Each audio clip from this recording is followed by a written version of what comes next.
बाढ़ का कहर।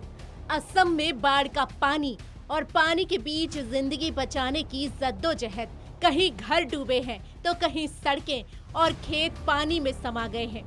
चराईदेव, डूबागढ़, गोलाघाट, जोरहाट, नवागांव और शिव सागर समेत कई इलाके बाढ़ की चपेट में रहे।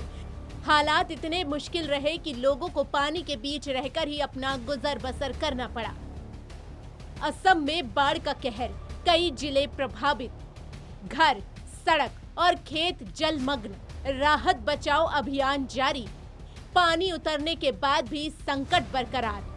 मौत और प्रभावितों का आंकड़ा। बाढ़ की इस आपदा में मौतों का आंकड़ा लगातार बढ़ रहा है। 3 अगस्त तक सामने आई अपडेट के मुताबिक राज्य में बाढ़ से 87 लोगों की मौत हो चुकी है, जबकि 7 जिलों में करीब 1,28,000 से ज्यादा लोग प्रभावित हैं। हालांकि कई इलाकों में पानी धीरे धीरे कम हो रहा है, लेकिन राहत और पुनर्वास की चुनौती अभी भी बड़ी है।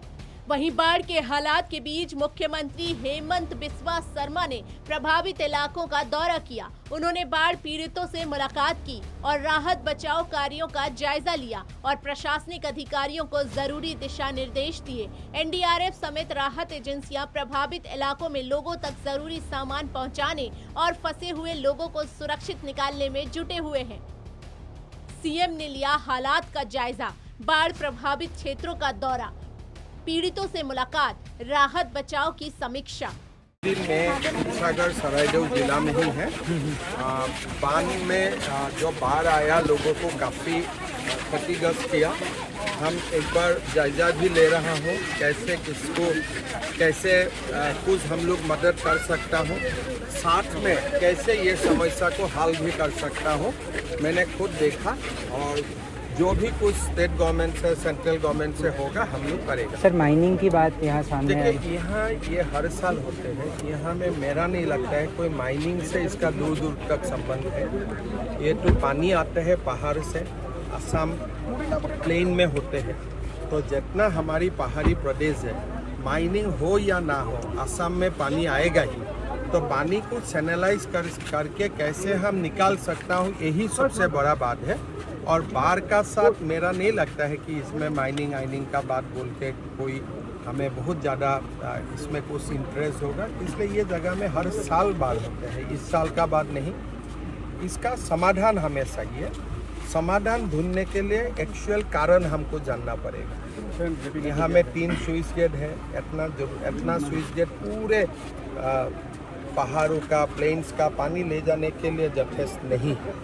मुश्किल वक्त में असम के सभी विधायकों ने मदद का हाथ बढ़ाया है। सभी विधायकों ने अपनी 1 महीने की सैलरी मुख्यमंत्री राहत कोष में देने का ऐलान किया। सांसद गौरव गोगोई ने असम के लिए केंद्र से विशेष राहत पैकेज की मांग की है।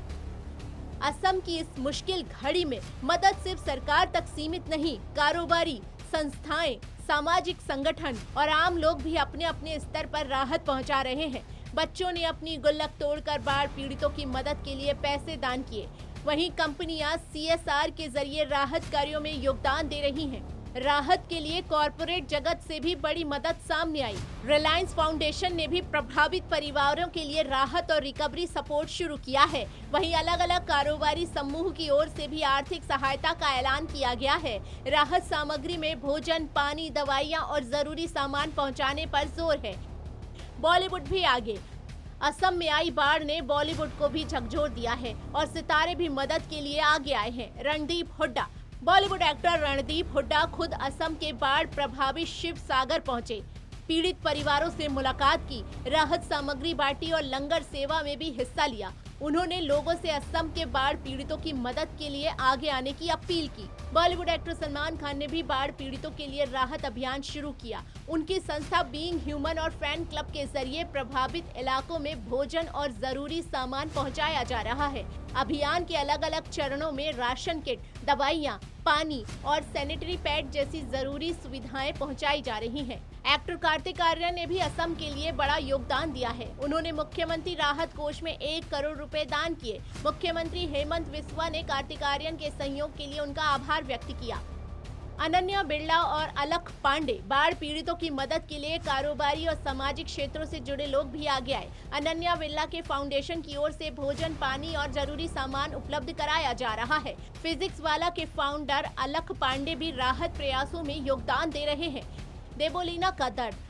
असम से ताल्लुक रखने वाली एक्ट्रेस देबोलीना भट्टाचार्य ने भी बाढ़ में तबाही पर अपना दर्द साझा किया। उनके परिवार के कुछ सदस्य बाढ़ में बुरी तरह प्रभावित हुए। उनकी नानी और मासी के घर पानी में डूब गए। देबोलीना भी खुद राहत बचाव कार्य में मदद कर रही हैं। सरकार की मदद। राज्य सरकार की ओर से प्रभावित परिवारों तक आर्थिक सहायता पहुंचाई जा रही है। करीब 75,000 से ज्यादा बाढ़ प्रभावित परिवारों के लिए करीब 160 करोड़ रुपए की अंतरिम राहत की पहली किश्त जारी की गई है। सरकार ने राहत राशि सीधे लाभार्थी तक पहुंचाने के लिए डीबीटी प्रक्रिया शुरू की है। मुश्किल हालात में राहत और बचाव की ये तस्वीरें उम्मीद भी जगाती हैं। कोई अपनी गुल्लक की जमा पूंजी दे रहा है तो कोई खाना पानी बांट रहा है, कोई दवाइयां पहुंचा रहा है और कोई खुद जमीन पर उतरकर पीड़ितों की मदद कर रहा है। लेकिन सवाल सिर्फ आज की राहत का नहीं, सवाल उस कल का भी है जब पानी उतर जाएगा और बाढ़ की तबाही का मंजर सामने होगा। घरों की मरम्मत, खेती किसानी का नुकसान, सड़क और इंफ्रास्ट्रक्चर की बदहाली और विस्थापित परिवारों का पुनर्वास सरकार के सामने बड़ी चुनौती होगी, जिसके लिए अब जरूरत है कि राहत के साथ साथ प्रभावित परिवारों के पुनर्वास और स्थायी समाधान पर भी तेजी से काम हो। Bureau report, TV 27 news.